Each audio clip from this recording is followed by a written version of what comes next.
four.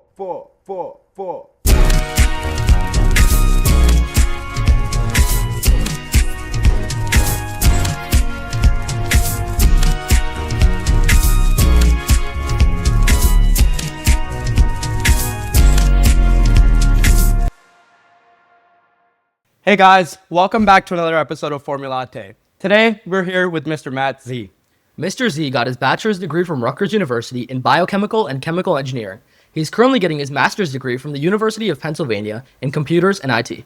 Hi, Mr. Z. How are you today? I'm doing great. How are you guys? We're doing great. Yeah, so tell us a little bit more about yourself. Yeah, so like you guys, I was a student at Monroe Township High School in 2014, graduated. Like a lot of seniors going into college, kind of didn't know what I was really, getting into. Kind of had a feeling that I was like, a STEM person, was really into chemistry, physics, biology as well. So initially I was into, biomedical engineering, and I wanted to get into, freshman year. I entered in thinking that I was going to be a biomedical engineer. That turned out to be I would say, an interesting process trying to figure out. I was getting, information from above me, like seniors saying that, BME is like not such a great, major to get a job right out of undergrad. So I was like, okay, let me pivot and try something else. I eventually got a degree in chemical engineering, where I was, doing, various research internships, doing stuff with like research as a material science research internship, but I also wanted to explore also biomedical engineering prior. Before I had even got into the whole chemical engineering business side of things, I did a research under someone named Dr. Joseph Freeman, who was a PhD in musculoskeletal engineering, and I figured that after doing that for a little bit, I didn't want to do that anymore. So I tried to do a bunch of different internships as well. Eventually, I went and talked to some of my senior friends who also had a internship at a place called Colgate-Palmolive, where I was, doing internships as, I was like making mouthwash because I was like, I have no idea what I want to do. Yeah. Let me just like go and try something, and the opportunity came ahead. So I think one thing that I wanted to emphasize with you guys is that you guys are at a really cool opportunity in your life where you don't have a lot of responsibility other than like going to school and getting good grades and stuff like that, and trying a bunch of different things. And if you guys have the opportunity to take all the shots, because you don't really know what you don't know, and being able to try those different opportunities when you go to college and all these opportunities come towards you, go out and try it. So, do you guys have, I guess, an inkling of like what you guys want to do? Yeah, so for me, I kind of want to go into data analysis, and that's like the general field. In that, I'm thinking of a couple of different things like quantitative finance, business analytics, something working with numbers. Yeah. And I've done some research on it myself, and it's been pretty extensive. But I'm still like unsure of like what my path is like set at. And I think that's something similar for a lot of people in our school. And there was also something that you just said about BME, and I've heard a lot of myths about BME being like, this major is extremely hard, and getting a job is very, very difficult. And I just wanted to see if you could like speak a little bit about that, and Yeah, I think that comes from a place of a little bit of me not knowing. As you get older, you kind of see like, everyone can find like a niche and find a path. Some might be a little bit harder in terms of finding like opportunities. When I came out of school, I was kind of also still undecided on what I wanted to do, whether or not that be continuing on the research path when I finished up like a bunch of my research at the end of my undergrad, or if I wanted to just go and get a job in chemie. But eventually, I just took the opportunity because one of my friends who was a chemical engineer, his name is Jonah, really awesome guy. He got a rotation position at a place called Lummus Technology, where it was a process design engineer, where they were building petrochemical plants, places throughout the world in like Korea, Turkey, different places throughout the U.S. So he reached out to me and kind of gave me a lifeline to say like, hey, you should help me, get a job at this place. I interviewed with them. They were very fortunate enough to give me an opportunity, and it's kind of like leveraging that network in order to get those opportunities. But to answer your question about, I guess, what was your original question about BME and those opportunities? Yeah, so I just wanted to see if like that myth is like can be proven false, because BME, yes, I mean if you put enough work into anything, you can definitely do it.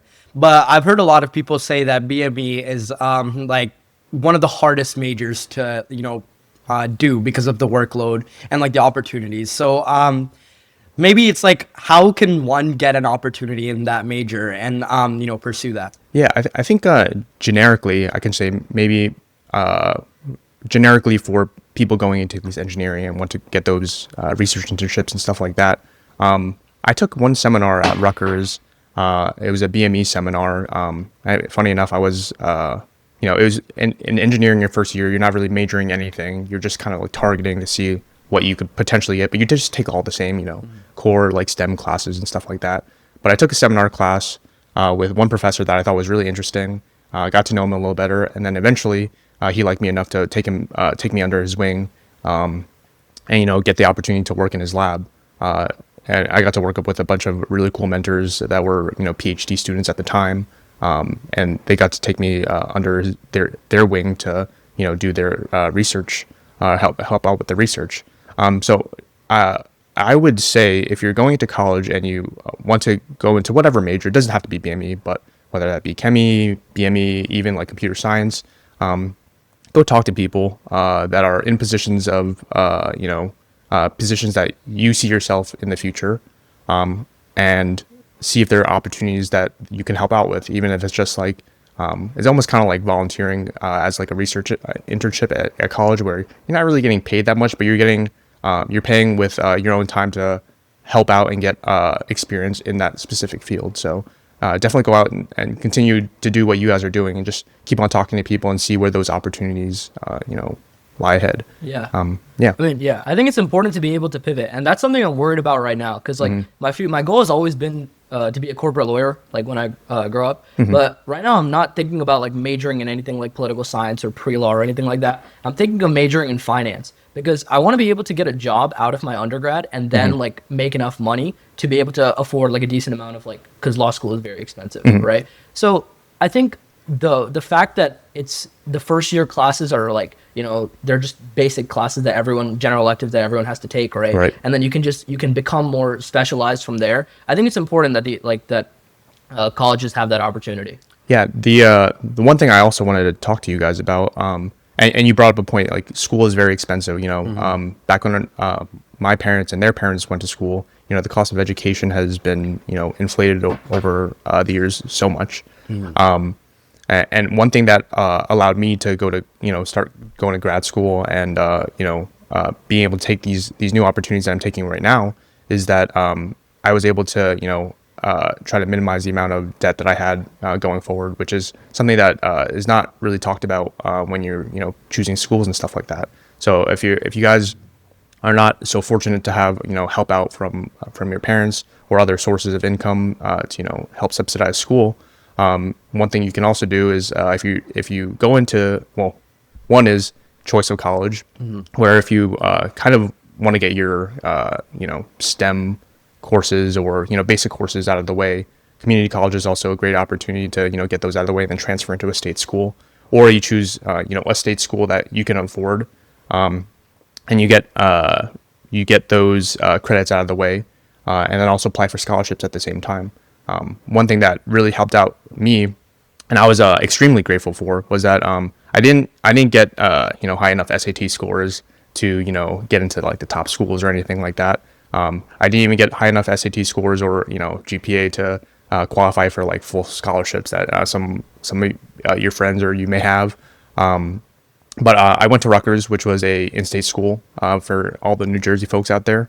And relative to all the out-of-state schools, I also applied to like Boston University and got in, and tuition there was like $60,000 a year, and that's a lot of money for someone who hasn't worked a lot. Yeah, it's definitely.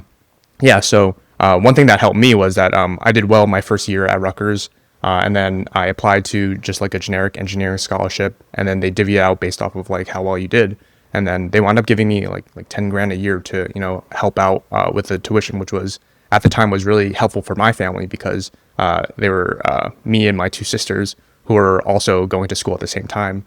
And my dad was trying to help out as much as he could, but you can only imagine if 3 kids are going to college at the same time, it's a huge financial burden.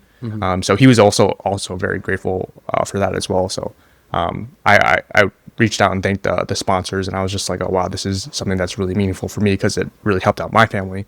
But to my point, yeah, definitely reach out for like scholarships and having that flexibility to not put yourself put your future selves in the hole financially, so you can take those opportunities, like you said, to go to law school, go to grad school, and yeah. I wanted to talk a little bit about grad school applications because Yeah. I know like it's not really talked about that much. Like, sure, the undergrad applications is a big thing. Like, you have like the whole Common App thing, and you have like a bunch of supplemental essays to write to the amount of like not the grad schools, but the amount of schools you apply to. Like, in terms of applying to grad school, are there is it like less colleges you apply to? Is it still like the same process as undergrad? You write a bunch of essays for each school, and you have to become more specialized in your major? So I would say it depends. For me personally, I can't really speak to, I guess, maybe like law school. I don't really have the experience for that. Right. But for my experience personally, I kind of transitioned over from chemical engineering to software engineering, and my experience in that has been, and applying to grad school, was that I eventually made the transition by going to a coding boot camp after my chemical engineering degree. And slowly transitioned over to a software engineering position at Colgate-Palmolive. Then I transferred over to MIT Lincoln Lab right now, where I'm doing DoD contract work. But my admission into grad school had to do with a lot of like recommendations from my current employer and seeing how I wanted to level up my skills in the field that I'm currently at. So to answer your point, my grad school process was a lot of it had to deal with the work that I was already doing in the workforce, and being able to apply that and apply that knowledge and get those recommendations from the workforce in order to level up and go to grad school. So yeah. Yeah. So as a person in the workforce, you definitely have a lot of challenges, both mentally and physically, like with all the work you have to do. So is it possible to create a balanced work-life situation? And how can you make your own job enrichment and be motivated enough to do well in your job? Yeah, that's a really good question. I think for me personally, I try to maximize my work and my education around first like leveling up and being able to get better at what I do. But also, I was really fortunate enough to have the opportunity to work remotely as well. In tech, it was it was back in 2019 during the COVID era. Remote work became really popular, and I was originally living in Boston, working at the national lab that I'm currently at right now, in Lexington, Massachusetts. But they were fortunate enough, and I was decent enough at my job, where they allowed me to move back to New Jersey and be closer to my friends and family, and it also gave me the opportunity to work to learn online remotely, which I'm doing right now to get my master's. So having that flexibility and not having to commute an hour here and there to get that education was really important to me. And I'm learning at the same time while working and earning money, and also being close to friends and family. So that's kind of the best of both worlds for me personally. So yeah. Yeah, and you're talking about how you did your master's online, and I feel like that's something that a lot of students like me don't really know about, and how like that works. So how does that like work? Like the entire online situation? So for the grad school portion at UPenn, most of their online program has been through a course called I guess like service called Canvas.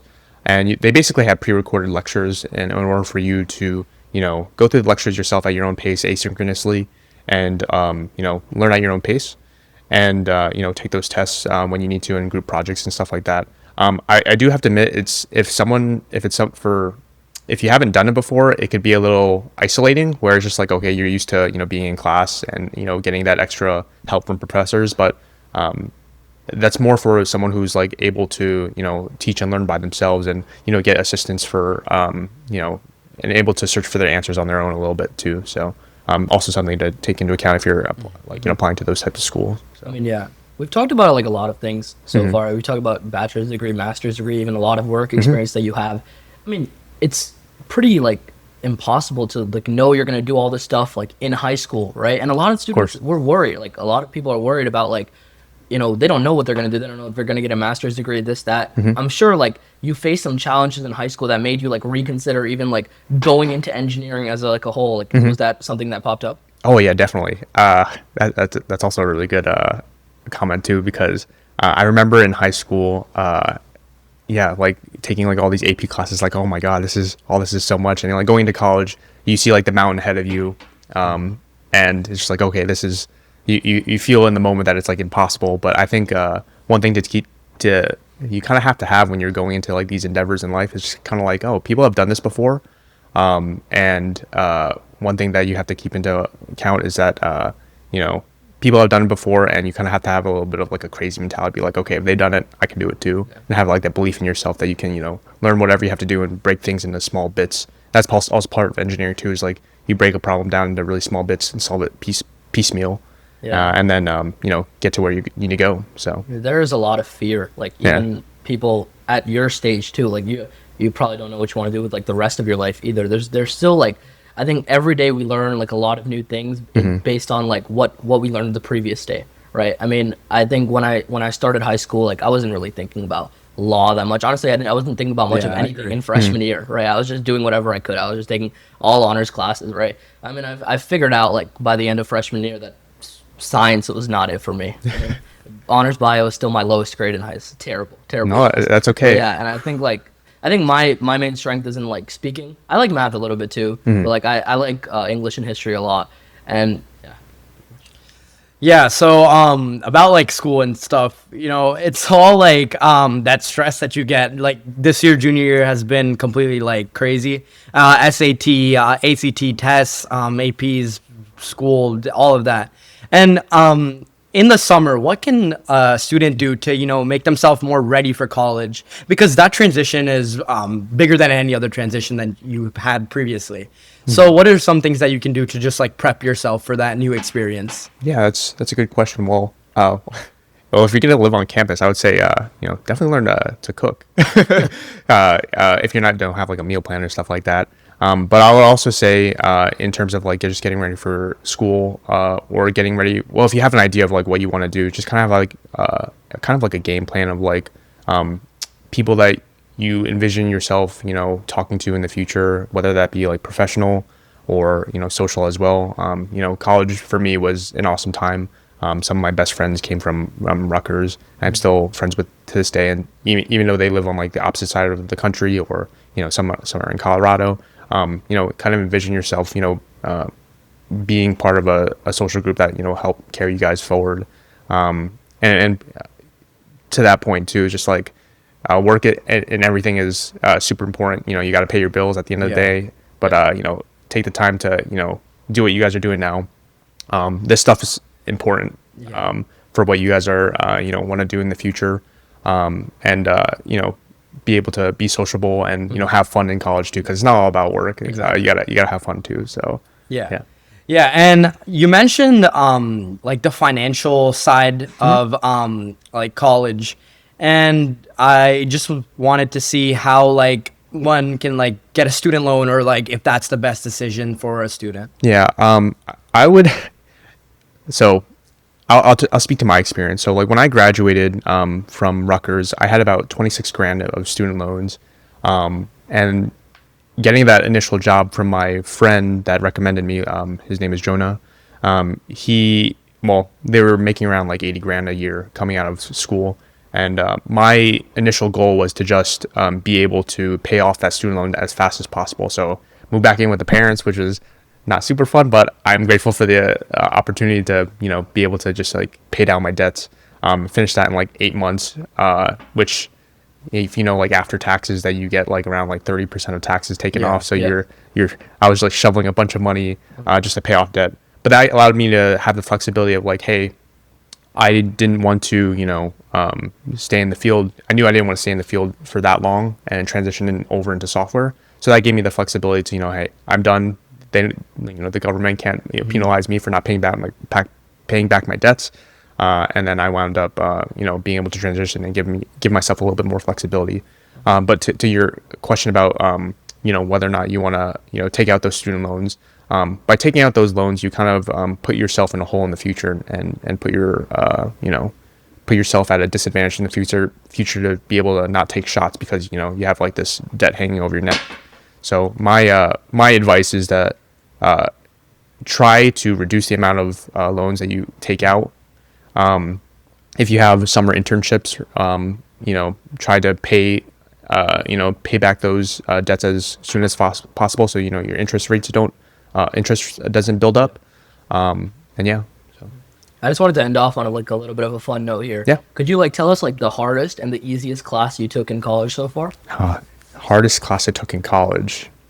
So when I was a chemical engineer, the hardest class that I took was probably organic chemistry. Which is it's a big weed out class. All the medical students had to take it, all the chemical engineers had to take it, pharmacists had to take it as well. But honestly, that was the most fun because I made the most amount of friends in that class because it was kind of like misery loves company type deal. Yeah. Were you thinking of going to med school when you originally? It crossed my mind, but at the end of the day, I was just like, no, engineering's more my suit. Yeah. So that was my route. Yeah, that's exactly what happened in physics this year. It was definitely something. I made a lot of friends in that class. Yeah. Yeah. What about the easiest? Easiest class? Easiest class. Honestly, I really like public speaking just because it was a lot of fun. It was a lot of fun. You just, tell stories about yourself and about your life, kind of like what you guys are doing right now. So, yeah. Yeah, and you said learning how to cook is probably the most important thing. Yeah. What is the best thing you can cook? Best thing that I can cook. Also a good question. So I really like beef chow fun, which is my grandma and grandpa had a restaurant up in Chinatown, and they always cooked beef chow fun growing up. So they taught me how to cook. That's great. super cool. Yeah. Yeah. So thank you so much, Mr. Z, for coming on today. It's been a pleasure, and we had a great. Thank you so much. It's been Yeah. All right. Thank you. Bye, guys. Take care.